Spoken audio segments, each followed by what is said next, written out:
Our preaching journey has taken us to San Francisco, the city by the bay, where we'll meet Father Jude Siciliano and Sister Patricia Bruno.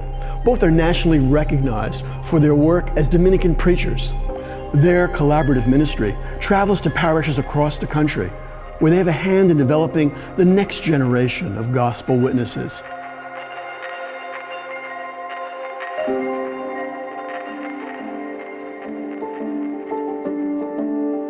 Good and gracious God, you call us into a future that is unknown and unpredictable, but we know and trust that you are present and faithful to us.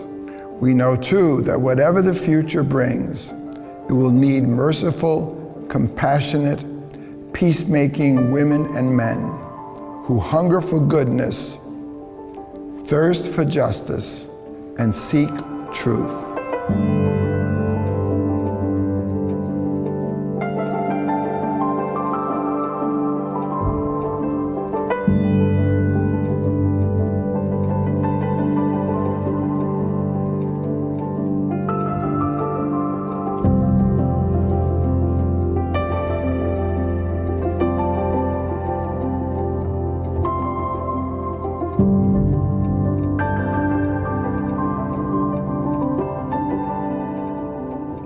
Sister Patricia, good to be with you here at St. Dominic's. This is an anchor for the Dominican Church here in San Francisco.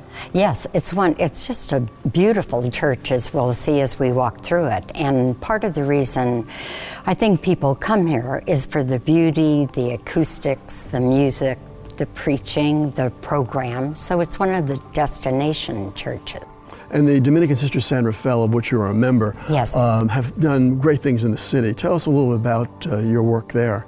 Well, I think probably what's really proximate to here, to the church, is in '89, we had the big earthquake here in California, and so our convent and school, the academy, St. Rose Academy, was damaged. So after that, we had to build housing for our sisters. And as a congregation, we made a decision that we couldn't build housing for ourselves if we also didn't do affordable housing for the city, because, you know, housing's really an issue.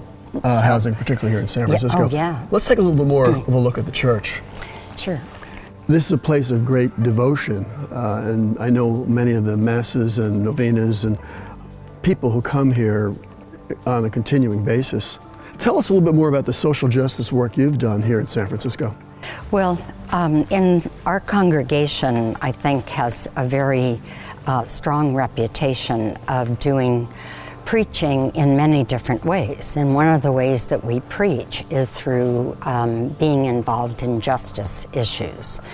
So we've worked in the Western Addition when it was not so gentrified, and we've taught school here. And part of the work that I've done is I've worked with the Northern California Community Loan Fund and did economic development through the religious communities to get finances, to get money from the congregations as loans for the fund. And that money went for low-income housing, nonprofit agencies, and businesses here throughout Northern California. That's a great work. Do you have any practical suggestions to preachers? And I also get to the point where so many more people, women, youth ministers, have to be empowered. How do you do that? There's a Protestant homiletician, Fred Craddock, who tells a story about how the rabbis teach the opening of Genesis. Paraphrased, in the beginning there was chaos and the Spirit of God hovered over the waters, and then God said, "Let there be light." And Craddock, quoting the rabbis teach by asking questions. So the rabbis ask, before God said, "Let there be light," what was God doing? And the rabbis answer, God was keeping a silence. And out of the silence comes this creative word. So I would suggest, and have suggested as we've had preaching workshops, that the first thing the preacher does is to keep the silence, hear the word, not only from the scriptures, but the newspapers, to keep a silence of some kind. Catechists, theology teaches, keep a silence. And then, as Craddock says, you break the silence.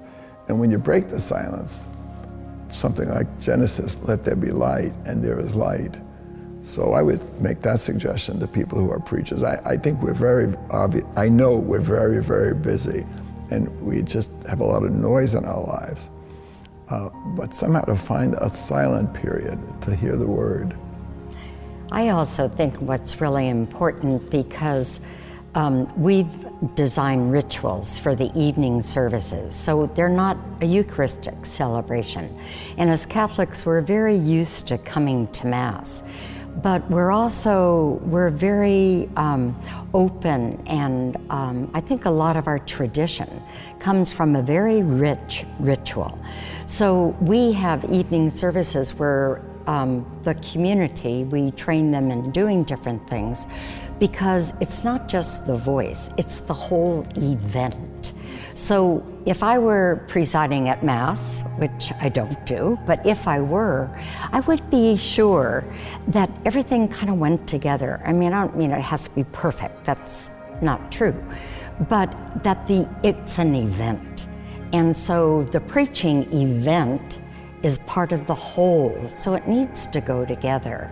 And we work really hard in the evening services because I think, as you mentioned earlier, how do we empower people to speak the word, to pray the word, to celebrate it? And I think ritual, which is so much a part of our tradition, speaks sometimes even louder than words.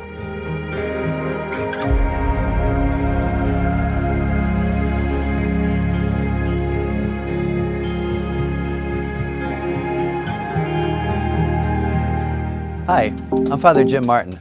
I'm glad you enjoyed this episode of Sunday to Sunday. Please click on the subscribe button to the right so that you don't miss out on the next episode. And while you're here, check out all our faith and scripture resources, including our The Word newsletter, by visiting www.americamag.org/faith.